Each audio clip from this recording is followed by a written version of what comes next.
Ladies and gentlemen, thank you for your patience. We will begin in a few minutes. Again, we thank you for your patience. We'll begin in a few minutes. Thank you.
Greetings and welcome to Alliance Entertainment's fourth quarter and fiscal year 2025 financial results conference call.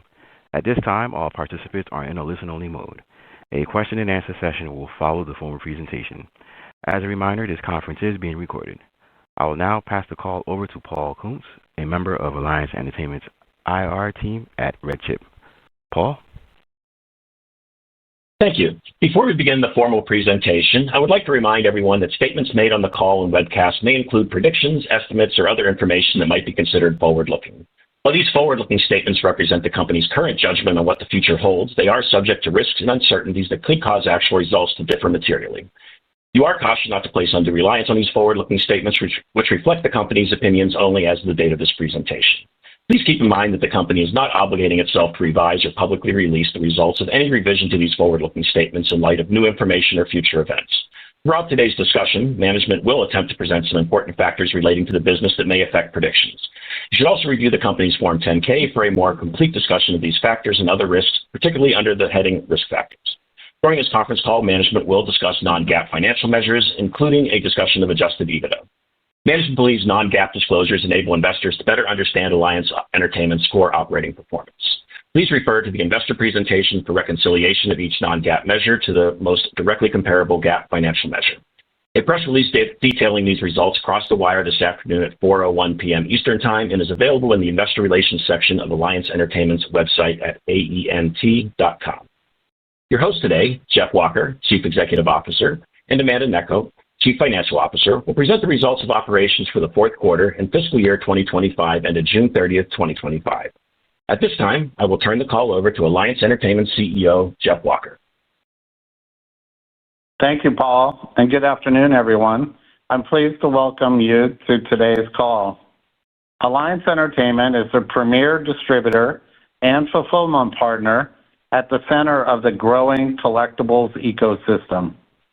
With over 340,000 SKUs in stock and fulfillment relationships across 35,000 retail storefronts and 200 online platforms, we connect fans to the entertainment properties and pulp culture products they collect.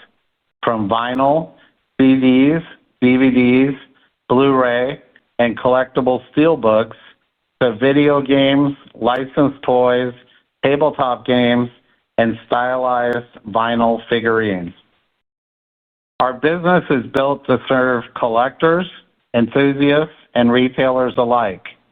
We simplify how physical media and collectibles are sold, stocked, and shipped, delivering speed, scale, and accuracy across B2B and DTC channels. We built category leadership in film, music, and collectibles over the past 2 decades through a series of 15 acquisitions that form the foundation for our capital-light, omni-channel fulfillment network. We believe Alliance is uniquely positioned at the intersection of retail, content, and fandom. We've aligned our strategy around where the market is and where it's heading, and that clarity is driving stronger margins, improved earnings, and long-term value creation. This slide offers a quick snapshot of our performance. Amanda will walk through the full Q4 and fiscal year financials later in the call, but I wanted to briefly highlight a few key metrics that reflect the strength of our business model and the progress we're making. In fiscal 2025, we delivered $15.1 million in net income, a 229% increase from the prior year. Adjusted EBITDA grew 51% to $36.5 million, with gross margin improving from 11.7% to 12.5% year over year. Our earnings per share rose to 30 cents, more than tripling the 9 cents we delivered in fiscal 2024. These results reflect a more profitable product mix, continued automation benefits, and disciplined expense management across the business. We also made significant progress on the balance sheet. We reduced revolver debt by 22%, improved inventory alignment, and ended the year with $26.8 million in cash flow from operating activities. Our capital-light model, combined with improving working capital efficiency, has enabled us to unlock stronger profitability without sacrificing growth or flexibility. In Q4 alone, we delivered $5.8 million in net income and earnings per share of 11 cents, up from just 5 cents in the prior year.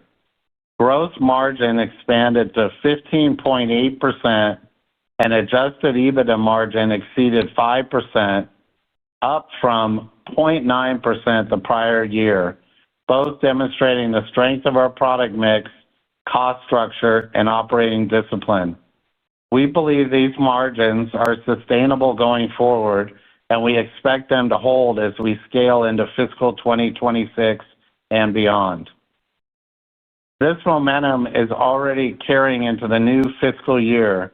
Consumer demand remains strong. As we head into the holiday season, we have a highly anticipated release from Taylor Swift on October 3rd that will be a great start to what should be a very strong second quarter fiscal year 2026. Taken together, our infrastructure, Exclusive content partnerships and financial discipline provide a strong foundation for continued scale and profitability. As retailers and licensors seek efficient omni-channel solutions, Alliance is increasingly the partner they trust to meet that demand. We've built a differentiated platform, not just to participate in the collectibles and physical media market, but to lead it. And with the momentum we're carrying into fiscal 2026, we are just getting started. With that, I'll now turn it over to Amanda to walk through our fourth quarter and fiscal year financial results in more detail. Thanks, Jeff. Let's begin with our fourth quarter results. For the quarter ended June 30th, 2025, we generated net revenue of $227.8 million, compared to $236.9 million in the fourth quarter of fiscal year 2024. Gross profit increased 34% year over year to $36 million, with gross margin improving to 15.8%, up from 11.4% in the prior year period. This margin expansion reflects our improved product mix and continued benefits from our operational efficiency initiatives. Profitability improved significantly in the quarter. Net income was $5.8 million, or 11 cents per diluted share, compared to net income of $2.5 million, or 5 cents per share in Q4 last year. That is a 130% increase in net income. Adjusted EBITDA grew nearly fivefold to $12.2 million, up from $2.1 million in the prior year period. This improvement was driven by margin gains, automation benefits, and disciplined cost management. At the operational level, our automation investments and warehouse consolidation continue to deliver measurable cost savings, helping drive approximately 1% year-over-year reduction in distribution and fulfillment expenses as a percentage of revenue. Overall, our fourth quarter reflects strong execution, meaningful profitability gains, and improved efficiency, even against a backdrop of modestly lower top-line revenue. Now turning to the full fiscal year ended June 30th, 2025. We generated $1.06 billion in net revenue, compared to $1.1 billion in fiscal year 2024. The modest year-over-year decline primarily reflects product mix shifts, partially offset by strong performance in high-margin categories like physical movies and vinyl. Gross profit increased to $132.9 million, up from $128.9 million last year, with gross margin improving to 12.5% compared to 11.7% in fiscal year 2024. Earnings growth was especially strong. Net income rose to $15.1 million, or 30 cents per diluted share, more than tripling the $4.6 million, or 9 cents per share, reported last year. That is a 229% increase.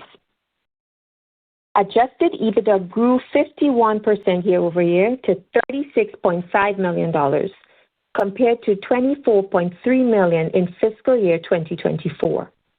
This underscores the progress we've made in expanding margins and improving operating leverage. We also strengthened our balance sheet and liquidity. Revolver debt was reduced by 22%, operating expenses declined by more than 10%, and interest expense fell nearly 14% year-over-year. These actions, combined with improved working capital discipline, enabled us to generate $26.8 million in cash flow from operating activities, further supporting growth investments and financial flexibility. Our ability to deliver stronger earnings, expand margins, and improve cash flow even in a flat revenue environment, highlights the resilience of our model and discipline of our execution. With that, I'll turn it back to Jeff for closing remarks. Thanks, Amanda. One of the most important drivers of our performance and our differentiation in the market is our exclusive distribution and licensing strategy. These agreements give us access to unique, in-demand products that can't be sourced elsewhere, whether it's a limited edition box set, exclusive label content, or collectible formats from major entertainment brands. This will continue to create increased margins and profits in the future. In fiscal 2025, our exclusive partnerships accounted for more than $350 million in revenue, or more than a third of our total sales. These deals not only strengthen our supplier relationships, they also create a competitive advantage around our catalog and reinforce our role as a preferred partner for retailers. A great example is our home entertainment license agreement with Paramount Pictures, which went into effect on January 1st, 2025. Under this partnership, Alliance is now the exclusive U.S. and Canadian distributor of Paramount's full physical media catalog, including DVD, Blu-ray, Ultra HD, and Steelbook titles. We are already seeing a meaningful contribution from this relationship, and we believe there's still significant room for growth as we expand placement and assortment across our retail network. With our complete B2B and DTC sales solutions, we can maximize the ability of movie and TV fans to build their video collection. We also continue to serve as the exclusive distributor for a broad range of partners in music and film, including over 150 movie studios and music labels. These include marquee brands as well as rising independents, giving us a diverse and defensible portfolio of content across formats. On the film and television side, the latest season from Paramount's Yellowstone franchise topped the DVD charts on Amazon for multiple weeks after launch, underscoring both the enduring appeal of premium physical media and Alliance's ability to deliver blockbuster content to the market. We also saw early pre-orders for Mission Impossible: Dead Reckoning, the final chapter, outpacing prior installments, further highlighting the strength of our pipeline. An exciting recent addition to our exclusive portfolio is our vinyl figure brand, Handmade by Robots, which we acquired in December of 2024. In its first 2 full quarters under Alliance, the brand has already launched its first anime collectibles with My Hero Academia, a limited edition Hello Kitty at San Diego Comic-Con, and an exclusive Costco campaign featuring mega-sized horror icons. Looking ahead, we're preparing for significant new releases in the first half of fiscal 2026, spanning beloved franchises such as DC Comics, Disney, Godzilla, Harry Potter, more Hello Kitty, Jurassic Park, Marvel, Peanuts, Sonic the Hedgehog, SpongeBob SquarePants, Star Trek, Star Wars, and Toy Story. These initiatives reinforce our view that Handmade by Robots is well positioned to become a breakout brand in the licensed collectible space. In addition, we strengthen our collectibles portfolio through a new exclusive distribution agreement with Master Replicas, adding premium products from some of the most iconic sci-fi properties, including Blade Runner, Dune, Doctor Who, Stargate, Star Trek, and Mass Effect. By continuing to add new exclusive partnerships, we are extending our reach across categories and expanding our leadership in high-value fan-driven collectibles. Across film, music, and collectibles, exclusivity is what sets Alliance apart, and it's a win for all parties. Retailers gain access to unique inventory, content owners tap into our scale and fulfillment expertise, and Alliance deepens its leadership across the physical media and collectibles market. In addition to exclusive content, our consumer direct fulfillment model is another key growth and margin driver for Alliance. This model allows our retail partners to offer a vastly expanded online assortment without holding physical inventory, while Alliance fulfills the orders directly to the end consumer. We ship on behalf of major retailers under their brand using our infrastructure, which means we're delivering value to both our partners and their consumers. It's a win for everybody. Retailers reduce inventory risk and expand their digital shelf. Consumers get fast, reliable delivery, and Alliance benefits from higher margin revenue with greater fulfillment control and operational efficiency. During fiscal 2025, CDF accounted for 37% of gross revenue, up from 36% in fiscal 2024. That growth reflects broader retailer adoption and rising consumer demand for collectibles and specialty products that aren't often stocked in store. Most importantly, this is a scalable, capital-light channel.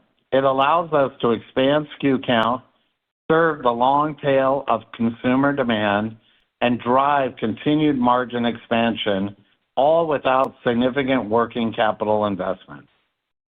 As retailers accelerate omni-channel and digital-first strategies, we believe our role as a trusted fulfillment partner will only grow stronger, and we are continuing to invest in the systems, automation, and relationships that make this model even more efficient.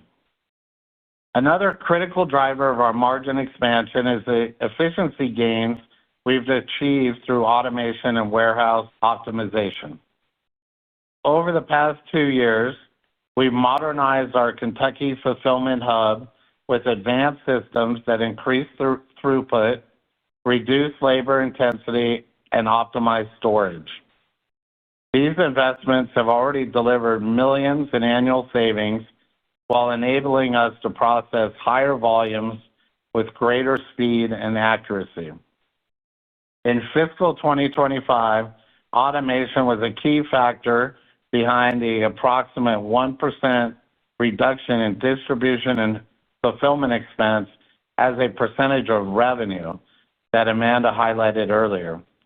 Just as important, it has given us the flexibility to scale high-growth categories like collectibles and direct-to-consumer fulfillment without adding significant overhead.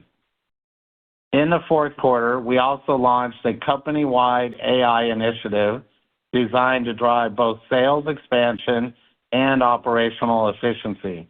This program builds on our existing investments in automation with the goal of improving merchandising, demand forecasting, and fulfillment speed while lowering costs. Looking forward, technology is not just a cost lever for Alliance, it's a growth enabler. From automation to AI, these initiatives support the scalability of our consumer direct fulfillment channel, enhance service level for our retail partners, and strengthen our ability to capture new opportunities across physical media and collectibles. As demand continues to shift toward specialty products and online channels, our infrastructure is built to handle it with efficiency and margin discipline. To wrap things up, I want to highlight one of the most important drivers long-term value for Alliance, our disciplined merger and acquisition strategy. We have a proven track record of building scale through acquisitions with 15 completed to date.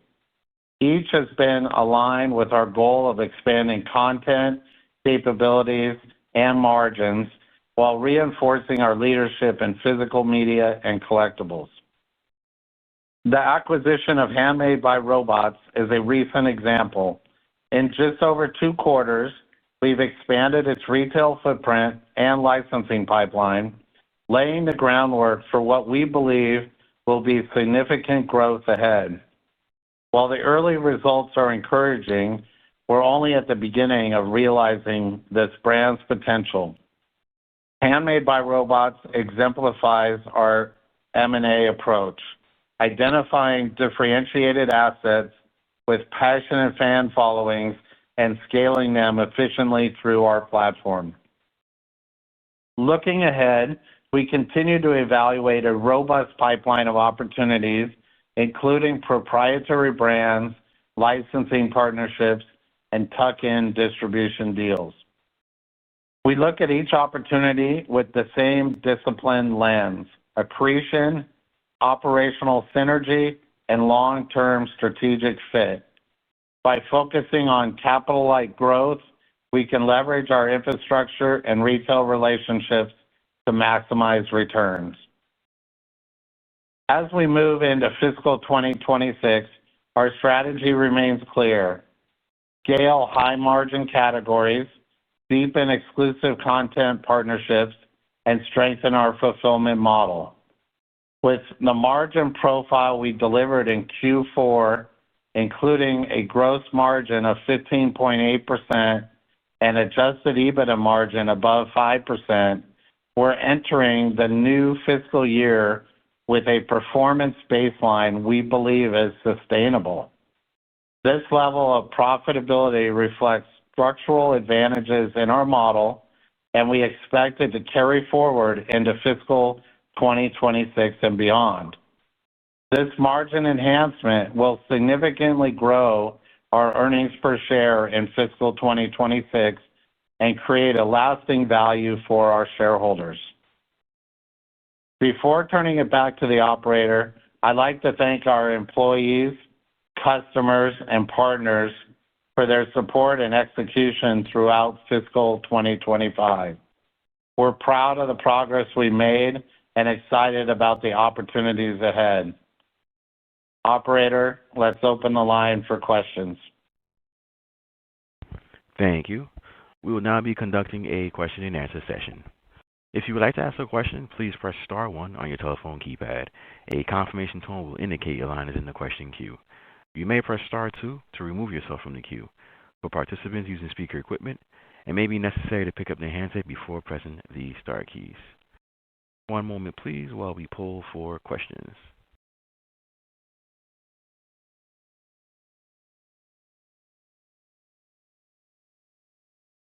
Our first question comes from the line of Thomas Forte with D.A. Davidson.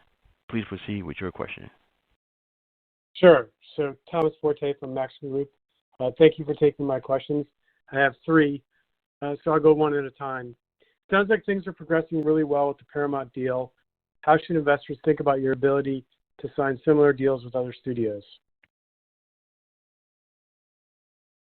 Hello, this is Jeff Walker, CEO.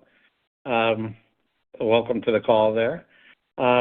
We are diligently working on that. We see that as a long-term opportunity in the consolidation of physical DVD distribution.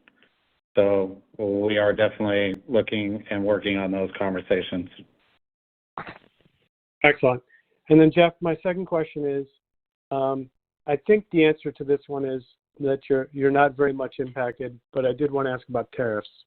So how are you impacted by tariffs, and what efforts are you undertaking to mitigate the impact of tariffs? Yeah, we're in a unique space in music and video where we have really no impact on the tariffs in that aspect of our business. They're very minimal if there are some in there.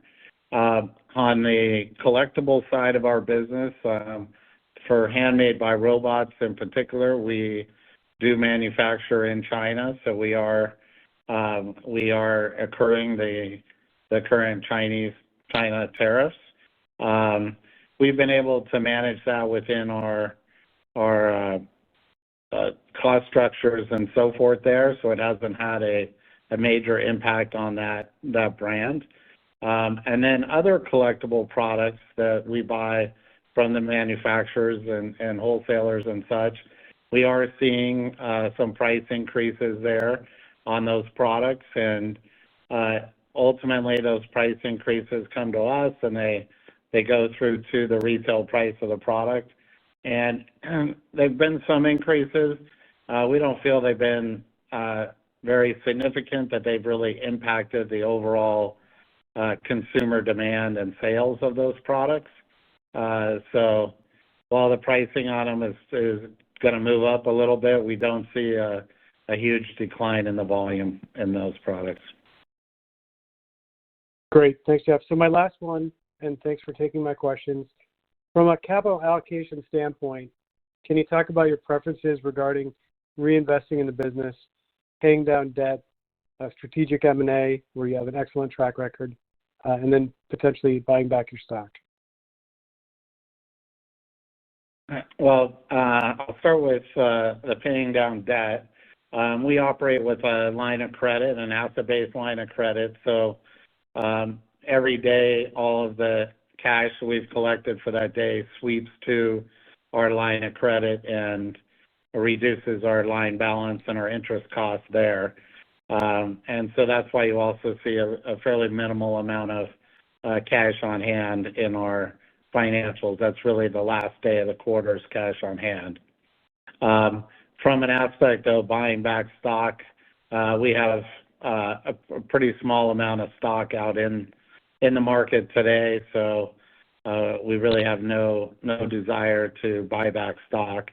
And I think the cash that the business is generating, we're actively looking at how we deploy that cash into strategic acquisitions, as well as some internal investments to help grow the business. So we're really reinvesting our cash at this point. Great. Thanks for taking my questions. Yep. Thank you. Thank you. And there are no further questions for now over the phone. So therefore, I'll hand it over to Paul Kuntz for any questions via the webcast. Thank you. Great. And we actually have had several questions come in already. Our first question, how sustainable is the lift you've seen from the Paramount Pictures exclusive license? Do you expect incremental growth in fiscal 26, or was fiscal 25 more of a one-time step up?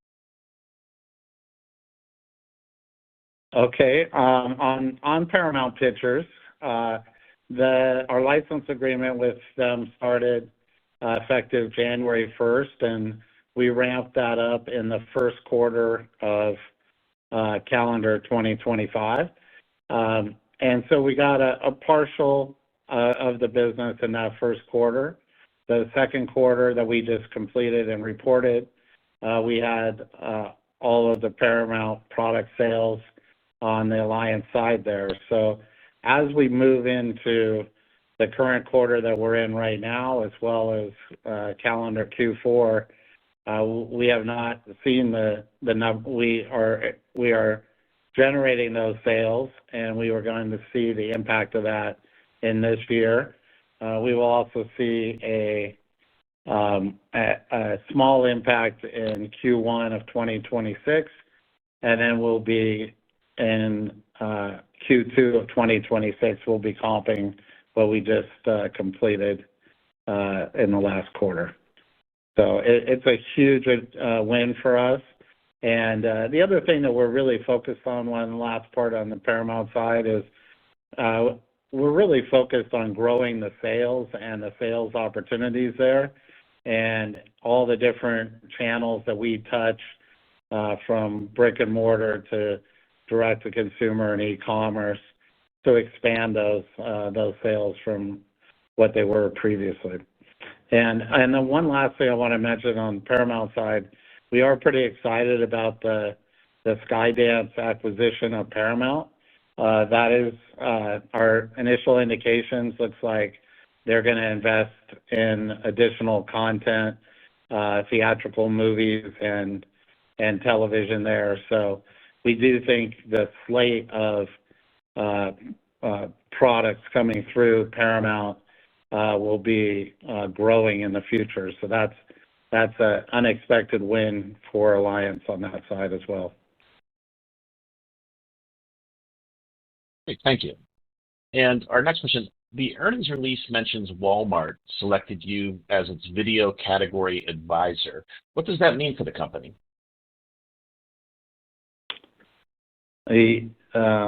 Yes, this was a big win for us to be selected by Walmart as the video category advisor. This went live just recently on August 11th. And what it is Walmart has a designated category advisor that helps with overall planning in the video category, with strategic planning, space planning, everything to do with how that department's going to operate on the video side. And it includes all the studios as far as working together. And we were designated the category advisor. It moved over to us, as I said, and it's an independent group of people on the Alliance team that manage that, because it's managed on behalf of all the studios. And it was a big honor for us to get that from Walmart, that they believed in the capabilities that Alliance has, and also the long-term strategy that we share with Walmart with respect to physical movies and TV series. We're both very long on continuing to stock and support the fans of physical media in the movie category. Thank you. We have another question that came in. Fantastic results. It seems like your M&A activity is highly curated. Can you share the profile of your current M&A pipeline, and would your current capital structure support such inorganic initiatives?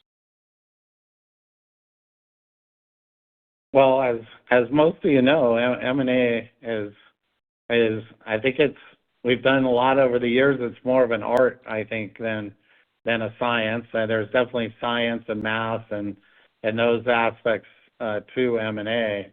But the art aspect is really, what fits with putting the two companies together. What's the strategies there? What's the willingness of the seller? Is the seller a willing seller or a maybe seller?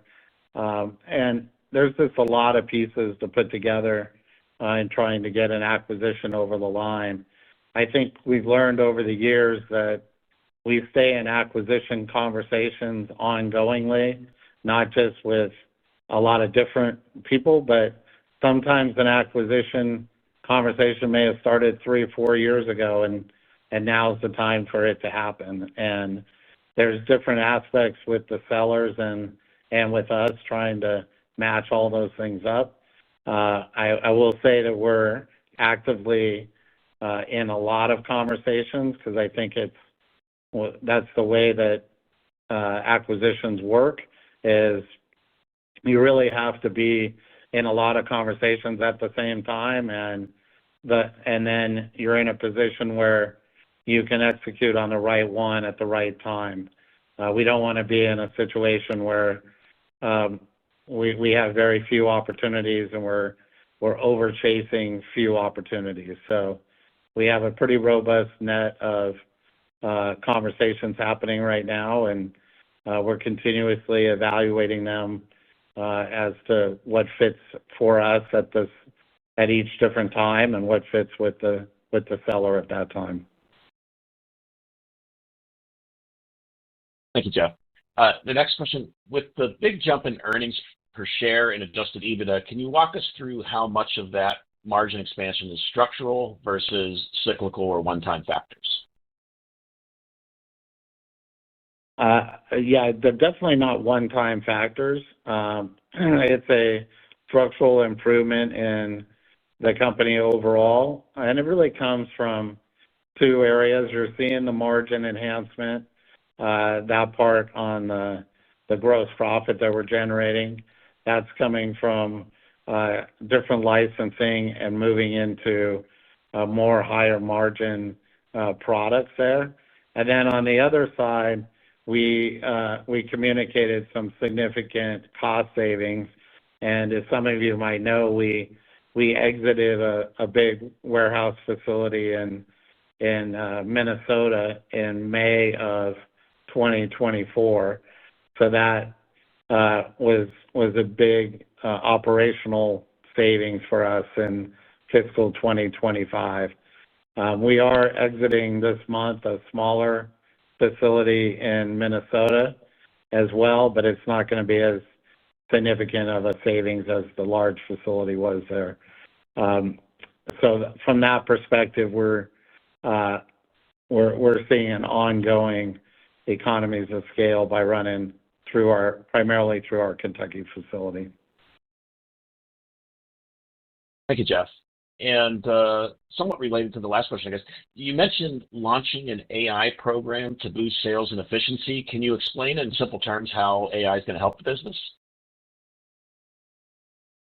Yeah, as we all know, AI is here to stay, and I firmly believe the companies that focus on it and use that technology to help their business grow and advance the businesses are going to be the winners in the future. And so over the last 6 months, we've really hopped on an AI initiative here at Alliance, and it's coming from several different areas. The first and foremost is really just implementing, we're using Copilot as our AI internally. We're ultimately a Microsoft house here for most of our products, and we've got over 250 people in the organization up on Copilot right now. We've been doing weekly trainings with Copilot and best practices, and we're all learning a lot about that really quickly right now. And I kind of look at it and go, we started this about 6 weeks ago. What's it going to look like a year from now with all of us working on this, on a weekly basis and seeing how each one of us can individually use it in the organization. So I'm pretty bullish about what that's going to look like for us a year from now. And that aspect is really from the standpoint of helping each person do their job more efficiently. We do also have GitHub going for our programming side. That's in place right now. And then one of the big projects we're working on, we're going down the path and we're going to integrate HubSpot for our sales and marketing initiatives. It's an implementation we're in the middle of right now, and it's going to help consolidate our sales functions as well as their AI technology helping us drive sales going forward.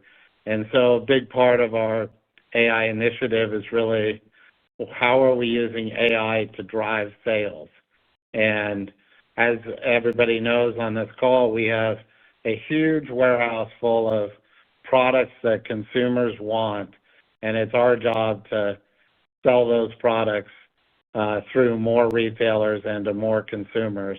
And so we're really working to double down on our sales focus right now and help with technology that's going to assist our sales team to be more efficient and expand our sales opportunities. So that's how we're focused on AI today, and we have a lot of conversations in the organization, a lot of people, senior leadership people in it. And I will also say that across the board, our entire team is really excited about what this technology can do and how it can help us make the business better. So we're really happy with how our team's really gravitated to it and focused on it. And we're going to see over the course of the next 12 months what the benefits of all that time and energy on AI is going to produce.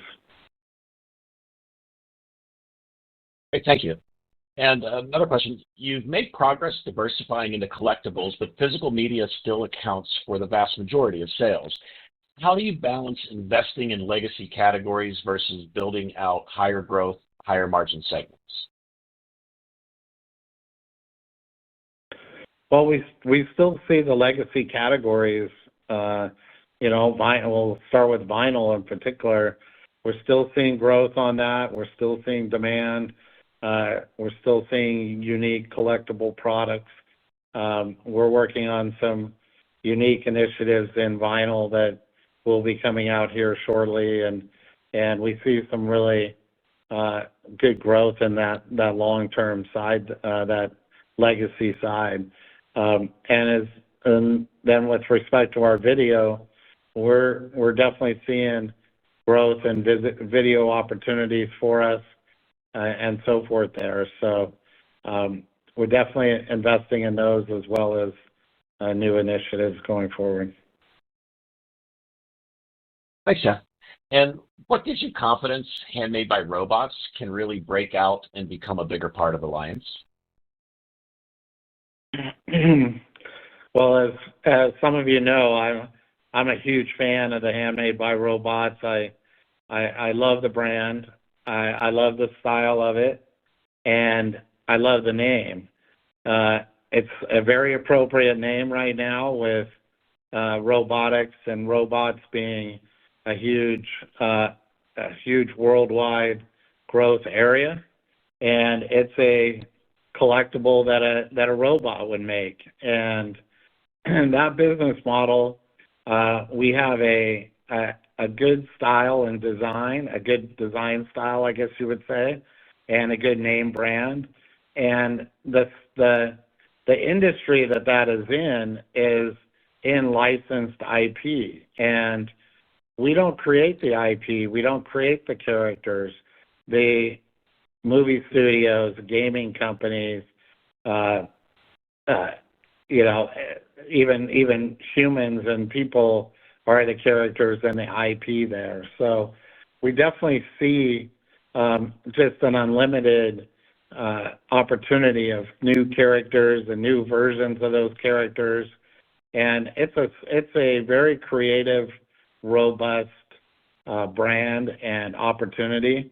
We are setting up and queuing up for our first Handmade by Robots booth at New York Comic Con. So we'll be there with all of our key titles and products that we've got coming out this quarter. And we just see it as a great opportunity. We have a very aggressive growth strategy for the brand, and you will continue to see a lot of initiatives coming out of that. I will also say that it is a very strong margin in that licensing brand. We're also developing retail sales from it through the website and so forth. And the last thing I want to say is it's an interesting aspect for Alliance to do this, because we get to focus on the design of the characters and the sales of those characters, and we already have a huge warehouse and operational system to manage the product coming in and the product shipping to customers and all of that. So it's a very different situation for Alliance to do it versus somebody to start up and you have to deal with all the back end aspects of the business. So this is, when you look at the scale and scope that Alliance has and the ability to bring on a brand like this and scale that brand, we're only scaling the brand. We don't have to scale our warehousing and our operations and all that kind of stuff. That stuff's already in place and scaled for us. So you can see that what the opportunity then is when you get a new brand like Handmade and you can focus on licensing, designing characters, and selling those characters. that's the part of the business that we have to focus on there, and we don't have to worry about setting up an accounting department, a warehouse, and all those other functions that a standalone business and that would have to do. And so one last piece, that also goes towards where we look at in some aspects of acquisitions, are there other brands and other things that could fit into the model that I just spoke about? So we're super excited about it. We've got a lot of people on the team working on it, and we're definitely seeing the sales come from that. Thank you. We have, looks like, one final question here. You said exclusive partnerships accounted for over a third of revenue. Can you explain why exclusivity is such a big advantage for Alliance? Yes. Little backstory. Came up as we started the business as a one-stop, and a one-stop is a distributor, wholesaler that is buying product from all the manufacturers, and then you're selling to all the retailers, and you're in a dogfight with all the other wholesalers that are doing the same thing. And as you move down the road, as Alliance has moved down the road into the different exclusive divisions, then you become the exclusive seller. So when you look at, let's say, Universal Music or Sony Music or Lionsgate Video, they're the manufacturers and sellers of that product. So if you want to buy it, you buy it from them. And so fast forward that to Alliance, when we have Alliance Home Entertainment with a Paramount product, and we have AENT, our indie distributor on the music side, and all those titles that those divisions sell, that everybody who wants to buy those titles buys it through Alliance, then you can see how important that aspect is. And I'll even go into the Handmade by Robots. Why did we want that? Well, we were selling Funko and other collectibles into retailers and across the board all over the world, and we still do that. We still are a big wholesaler for collectible products. And when we got Handmade by Robots, now we're the exclusive supplier of that. So if a big retailer wants to buy it direct, now they need a vendor ID, they need to open a vendor ID for us and in their collectible department and so forth there. So it's a really big driver on that exclusivity side. So we're going to continue to focus on that aspect where we can gain exclusivity of products, because that opens up all the, it also, last part is it opens up all the big accounts. So Amazon, Walmart, Target, Costco, and so forth, all the big retailers, they buy direct through the companies that have the exclusive distribution of product. And so those companies and those sales through those big retailers all come through you, and that's the opportunity from the exclusive side.